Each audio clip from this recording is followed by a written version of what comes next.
नमस्कार, आप देख रहे हैं यंग भारत और मैं हूं आपके साथ नितिन पांचाल। जहां पाकिस्तान के होश उड़ चुके हैं, वहीं पूरी दुनिया भारत और उसकी सैन्य शक्ति की कायल हो चुकी है। ऑपरेशन सिंदूर एक ऐसा मिशन जिसने पाकिस्तान के सबसे मजबूत आतंकवादी शरण स्थलों को ध्वस्त कर दिया।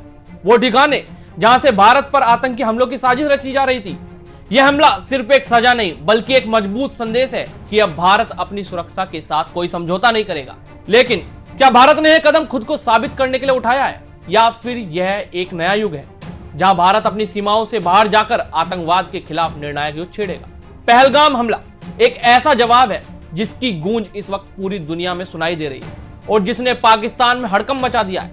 भारत ने इसे नाम दिया है ऑपरेशन सिंदूर। इस ऑपरेशन के तहत भारतीय सेना ने पाकिस्तान में 9 आतंकी शिविरों पर हमला किया। यह हमला पहलगाम में हुए आतंकी हमले के जवाब में किया गया, लेकिन भारत की इस कार्रवाई पर दुनिया भर से मिल रही प्रतिक्रियाओं ने हालात को और गर्मा दिया। तो चलिए जानते हैं इस ऑपरेशन और उस पर आई वैश्विक प्रतिक्रियाओं के बारे में। सबसे पहले बात करते हैं अमेरिका की। ऑपरेशन सिंदूर के बाद वॉशिंगटन से एक के बाद एक बयान आ रहे हैं। अमेरिकी राष्ट्रपति डोनाल्ड ट्रंप ने भारत पाकिस्तान के बीच तनाव को सदी हुई स्थिति करार दिया है। उन्होंने कहा, दोनों देशों के बीच जिस तरह से हालात बिगड़े हुए हैं वह चिंताजनक है। हम उम्मीद करते हैं कि वह दोनों देश जल्द ही शांतिपूर्ण रास्ता अपनाएंगे। वहीं अमेरिका के विदेश मंत्री मार्को रूबियो ने कहा कि अमेरिका इस पूरे घटनाक्रम पर करीबी से नजर रखा हुआ है। उन्होंने कहा, हम दोनों देशों के साथ संवाद कर रहे हैं। हमारा उद्देश्य तनाव को कम करना और शक्ति बहाल करना है। यहाँ पर अमेरिका का रुख साफ है। वह खुले तौर पर किसी एक देश का पक्ष नहीं ले रहा, बल्कि दोनों को बातचीत के जरिए समाधान निकालने की सलाह दे रहा है। अब बात करते हैं चीन की और इजराइल। चीन ने भारत की इस कार्रवाई पर गहरी चिंता जताई है। चीन के विदेश मंत्रालय के प्रवक्ता ने कहा, भारत और पाकिस्तानी पड़ोसी देश हैं। हम दोनों देशों से संयम बनाने और शांति बरतने की अपील करते हैं। यहाँ पर चीन का रुख हमेशा की तरह संतुलित रहा। वह भारत और पाकिस्तान दोनों का ही जिम्मेदारी से पेश आने की बात कर रहा है। वहीं इजराइल का रुख बिल्कुल अलग है।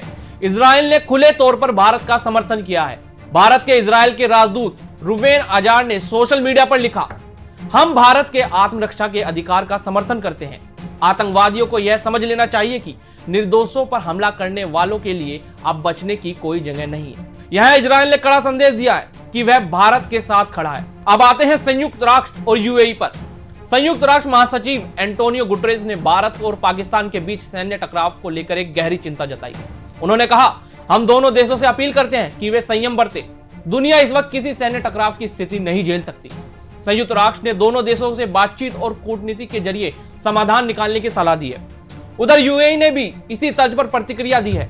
यूएई के विदेश मामलों में उप प्रधानमंत्री शेख अब्दुल्ला बिन जायद अल नहयान ने कहा, कूटनीति और बातचीत ही शांति का रास्ता है। हमें उम्मीद है कि दोनों देश युद्ध के बजाय संवाद का रास्ता अपनाएंगे। अब बात है रूस की।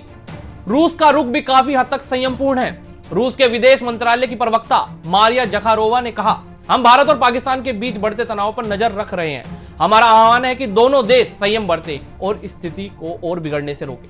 रूस ने पहलगाम आतंकी हमले की कड़ी निंदा भी की थी। यानी रूस ने पाकिस्तान के खिलाफ भारत की चिंता को समझा है, लेकिन वह इस टकराव में शामिल होने से बच रहा है। तो यह थी ऑपरेशन सिंदूर पर दुनिया की प्रतिक्रियाएं।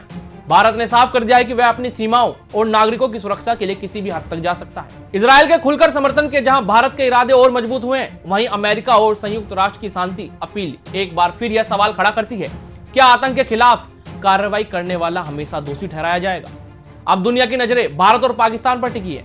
क्या यह टकराव और बढ़ेगा या बातचीत का रास्ता निकलेगा?